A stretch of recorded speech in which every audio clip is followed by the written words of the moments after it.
Their left side, look, the striker does not score a goal like that. It hit me on the knees.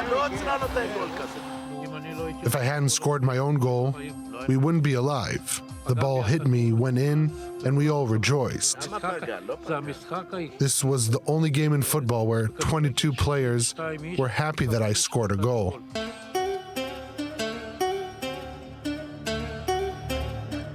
It's hard to believe, but only about 50 years ago, the conflict between Israel and Iran was on the pitch. It was 1974. Israel and Iran were allies, including having full diplomatic ties. Iran, under the ruler of the Shah, was a pro-Western and liberal country.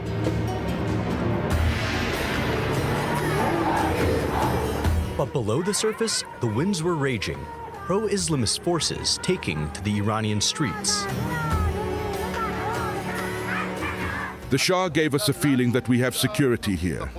But in practice, you didn't feel that way. You felt they hated us. When we went to training, they would have cars in front and behind, motorcycles front and back. The helicopters were hovering. We felt we were being guarded. Did you walk around the streets there? We once arrived at a market, I remember. They took us in an organized group to the market, and once to a supermarket. They stopped the whole street. We were looked at as if we had come from the moon. Israel in those days was not a sports powerhouse, but definitely a country that competed with respect in international tournaments. 4 years before that, the Israeli national team competed for the first and so far only time in its history in the World Cup. In my opinion, the Iranians took performance-enhancing drugs to get to that point. We didn't have to.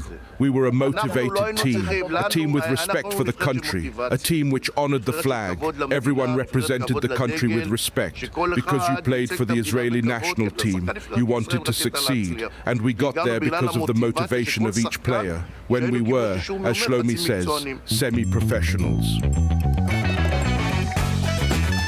The Asian Games in Tehran, an important and magnificent sporting event, reminiscent of the Olympics. Israel sent its best athletes to the Games, like Mickey Berkowitz and Esther Roth-Shamarov. The national team was also coming with many stars of the era, and with the legendary coach, David Schweitzer. He called a group meeting and showed us on the backgammon board the names of the players and talked to us on how we take the other person. What should be done. Tactics, and when he finished, he gave the board a hit and said, "Now go up and take them apart." He would put us in the shower and give us a pill inside foil and say, "Take it 10 minutes before." We took it. We came to the game. Lions came out, winning, running like crazy. I came to David after the game. I told him, "Come on, by God, do you know what happened?" I was a machine. So he said to me, "Idiot, I only gave you candy." The atmosphere in Iran was not supportive towards the Israeli players. We went to the game. There were Harley Davidsons around the bus, Harley Davidsons. And we also saw the helicopters. They were around, and we had to get to the game like that. There was their police at the fence, in a complete circle, each with a hand towards the shoulder of the other, of the soldier, with weapons and standing like that. The beginning of the tournament had looked promising.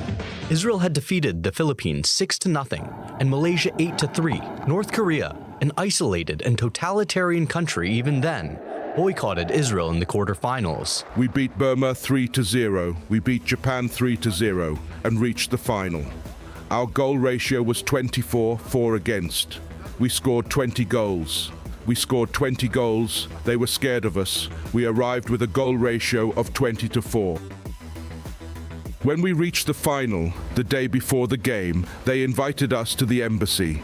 Then the Jews who lived in Iran came to see the players, and then they really begged. I remember this. They begged the players, us, don't try to win, because if you win, our life here will be a nightmare. Now I will complete it. First of all the Jews encouraged us and everything. In the final, we were told that they had marked every house with an X. Not a single Jew came to the game. At the start of the game, Israel had the upper hand. What happened at the start, the late Sholem Schwartz ran down the wing.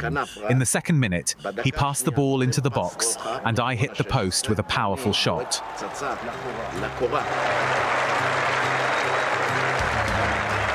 In the end, Israel lost the game because of a goal by Yitzhak Shum.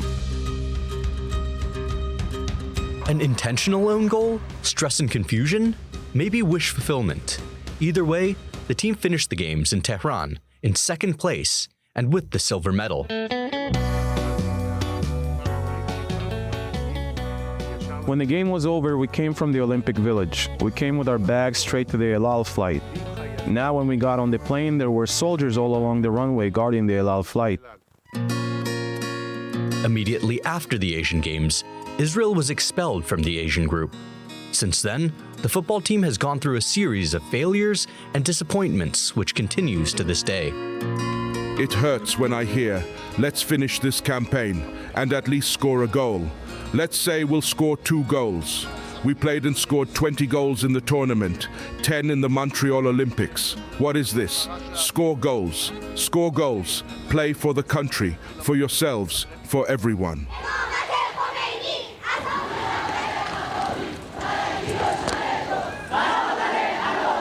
Relations between Israel and Iran since then have known mainly lows.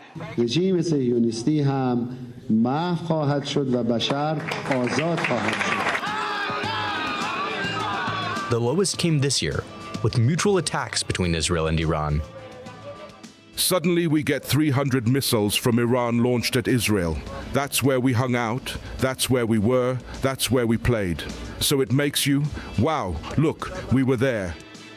When we were there, we would come. They would celebrate. The Iranians would celebrate.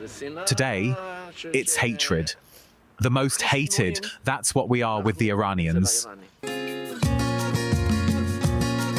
One can only imagine what would have happened if the results had been different, as well as other hypothetical questions.